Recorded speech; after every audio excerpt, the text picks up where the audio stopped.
2024년 대한민국 퍼스트 브랜드 대상에서 2년 연속 스포츠 예능 부문 수상을 하고 시청률도 순항을 하며 시즌3를 확정지은 프로그램이 있습니다. 이 프로그램은 바로 JTBC 최강야구입니다. 작년 한 해 최강야구 돌풍이 불었다고 할 정도로 프로그램의 화제성은 대단했는데요. 최강야구가 인기 있는 이유 중 하나는 이대호 같이 야구를 몰라도 알만한 유명한 은퇴 선수들이 나온다는 데 있죠. 이런 은퇴한 선수들이 팀을 꾸려 현역 야구 선수들과 벌이는 실제 야구 경기, 여기에는 특별함이 있습니다. 이 유명한 선수들이 전성기 때 팀이었다면 고등학교, 대학교, 프로 2군과의 경기는 시시할 정도로 완전히 기울어진 경기가 되었을 겁니다. 그렇지만 최강야구는 은퇴한 선수들이라는 데 초점이 맞춰져 있습니다. 체력, 컨디션, 실력 모두 전성기 때와 비교하면 좌절감이 느껴지겠죠. 현역 때는 너무 당연했던 것들이 은퇴 후에는 안타 하나에도 감격스러움이 묻어나죠. 많은 사람들이 최강야구에 자신의 삶을 대입하고 감정이입하여 보게 되는 것도 최강야구가 사랑받는 이유 중 하나인 것 같습니다. 이렇게 인생의 전성기 때의 감사함과 전성기 이후에도 도전하는 삶, 그리고 매 순간을 소중히 여기며 간절함을 잃지 않는 것도 중요하다는 것을 야구에 빗대어 메시지를 남기고 있는 것 같습니다. 그리고 최강야구에 열광하는 또 다른 이유는 커리어를 빨리 끊는 선수들이 제2의 야구 인생을 맛보는 것과 커리어의 정점을 찍었던 선수들의 플레이를 다시 한번 감상하며 추억에 젖는 팬들도 많기 때문입니다. 마지막으로 이런 최강야구를 단단하게 잡아주며 프로그램과 선수들에게 열정을 심어주고 최강야구의 중심축이 되어주는 한 사람이 있죠. 그는 바로 최강야구단 최강몬스터즈를 이끄는 리더이자 대한민국 최장수 야구 감독인 김성근 감독입니다.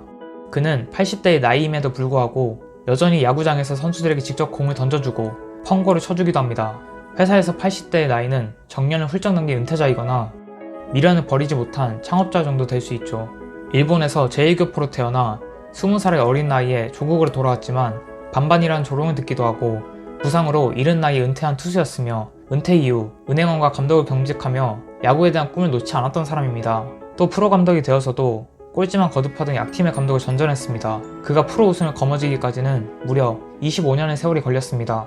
그는 SK 와이번스의 사령탑을 맡아 감독 1년차 바로 우승을 거머쥐었고 감독 재임 기간 내내 5번의 한국 시리즈 진출과 3번의 우승이라는 엄청난 업적으로 SK 와이번스 왕조 시대를 열기도 했습니다.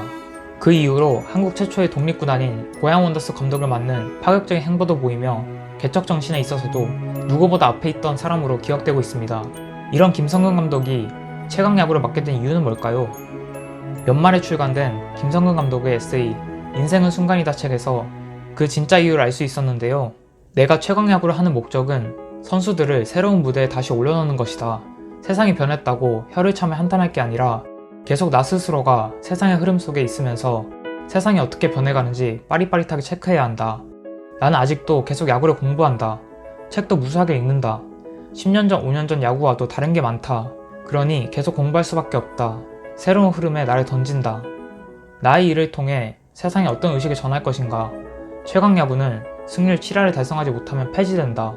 높은 목표이고 달성하기 쉽지 않다. 그럼에도 그 목표를 달성하는 걸 보여줌으로써 사람들에게 증명하고 싶었다. 나이가 60이든 70이든 노력만 한다면 목표를 이룰 수 있다고. 나이가 들면 일괄로 퇴직시키는 일도 많고 그런 상황에 놓인 분들 중에도 최강야구를 보는 분들이 계실 텐데 이 방송을 통해 희망과 기쁨을 얻어가길 바랬다. 나는 그런 의식을 품고 최강야구라는 방송을 시작했다. 노장도 얼마든지 새로운 흐름에 빠르게 올라탈 수 있다는 것을 보여주고자 한다. 이렇게 최강야구를 선택한 이유와 새로운 흐름에 또 녹아들 준비와 실천을 하는 82세 김성근 감독의 마인드셋에 감명받아 그의 에세이 인생은 순간이다를 정독했는데요. 한 장 한 장 읽어나갈 때마다 그가 왜 지금의 자리에 있는지 어떻게 아직까지 열정을 갖고 살아갈 수 있는지 알게 되었고 단순히 야구가 아닌 인생을 어떻게 살아가면 좋을지 많은 힌트를 주는 책이라 핵심만 뽑아 공유해보려고 합니다. 82세의 김성근 감독이 일을 대하는 태도는 진심입니다. 경력이 쌓여 커리어만의 후광만으로 감독을 해나가는 사람이 아닙니다. 본인은 야구를 아직까지 좋아하기 때문에 현장에 있는 거라고 말합니다. 집에 있는 게 아니라 야구장에 서 있다는 것, 그리고 여전히 새로운 야구를 할 기회가 있다는 것 자체가 내게는 쾌락이다. 아직까지 얼마나 야구를 좋아하는지 느껴지는 구절이죠. 반면 현재 2030과 4050이 일을 대하는 태도는 정반대인 경우가 많죠. 그래서 김성근 감독은 이런 말을 합니다. 내일이 있으니 오늘은 어떻게 되든 괜찮다는 마음가짐으로 사는 게 아니라 오늘 해야 할 일을 하다 보면 어느새 내일이 와 있는 삶을 살고자 했다.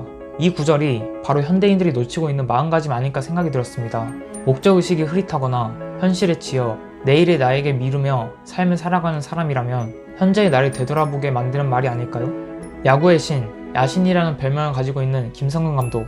김성근 감독에게는 야구가 일이죠. 그가 야구를 어떤 방식으로 어떻게 하는지 엿보면 우리 일에도 적용할 수 있겠다는 생각이 들었습니다.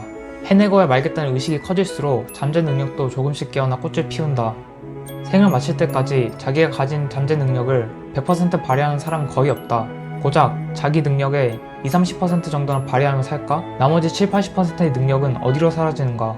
바로 스스로가 설정한 한계 속에서 사라진다. 아직도 나는 매일 하루에 2번씩 아침 저녁으로 운동을 한다. 산책도 하고 웨이트 트레이닝도 한다. 한계를 없애는 작업이다. 나이라는 한계 역시 의식만 있다면 얼마든지 넘어갈 수 있다. 이렇게 김성근 감독은 82세의 나이의 한계를 깨기 위해 말만 하는 것이 아니라 직접 한계를 깨기 위한 행동들을 하고 있습니다. 그리고 우리가 무언가 시도를 하려고 할 때 나이, 환경, 자신이 만든 한계 설정은 허상일 수 있다고 이야기하며 일단 우선시 되어야 하는 것은 의식이라고 말합니다. 풀어 이야기하면 내가 무엇을 의식하고 어떻게 의식하는지에 따라 나의 행동 범위, 강도, 빈도 모두 영향을 받기 때문인 거죠. 끈질기게 생각하고 아이디어를 내서 어떻게든 해내려는 의식이 부족하고 매달리려는 배고픔도 없다.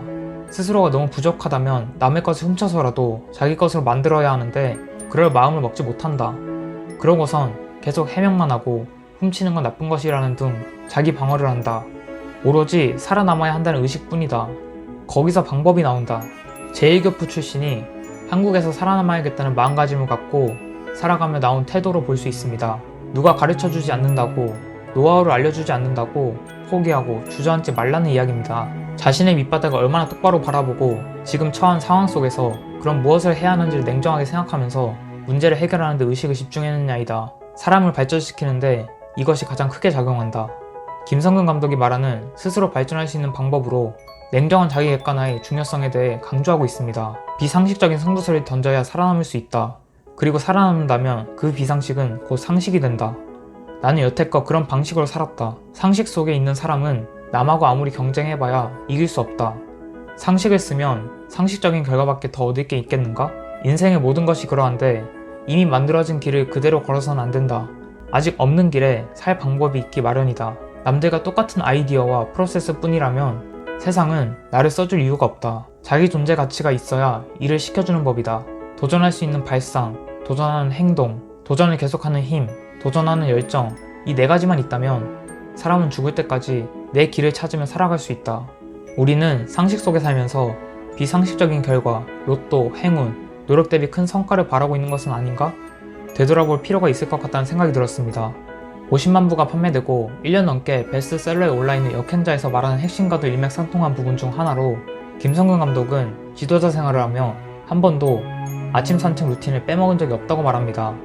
비가 오든 땡볕이 쬐든 늦게까지 회식을 한 다음 날이든 똑같다. 나도 힘듦을 느낀다. 그래도 매일 아침 반드시 걷는다. 어떻게 보면 이것도 나의 비상식이다. 술을 많이 마시면 쉬고 싶은 게 상식이니 말이다. 술을 마셔도 아랑곳하지 않고 평소와 같이 움직임으로써 살겠다는 의식이 생긴다. 그렇게 다르게 살아야 강해질 수 있다.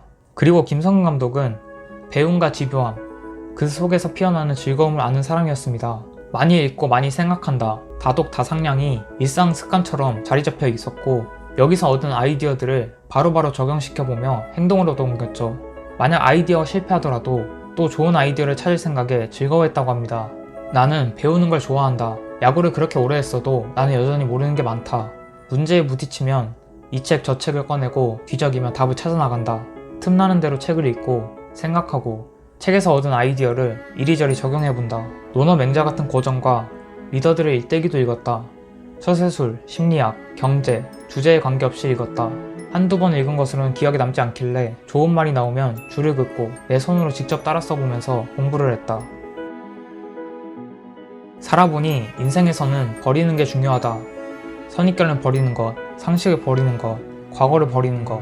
살아보니 정신의 목적의식이 있는 사람은 육체에 지배당하지 않는다. 만족하지 않는 마음이 다음을 만든다. 일구이무, 이 뜻을 아시나요? 한번 떠난 공은 다시 불러들일 수 없다. 공 하나에 다음은 없다. 공이든 사람이든 경기장 안에서 순간 찰나의 움직임으로 승부가 날 수 있다. 그래서 다음을 생각하기보다 지금 던지는 공에 모든 것을 쏟아부어야 한다는 뜻으로 우리의 삶 속에서도 던져볼 만한 메시지가 아닐까요? 모든 일은 조그마한 것에서부터 시작되기에 정말 사소한 것처럼 보여도 그 순간을 잡는 사람, 순간을 잡고 왜 그렇게 되었는지 풀어가는 사람이 결국엔 이기는 법이다. 순간을 잡을 수 있는 집중력이 사람의 미래를 결정한다.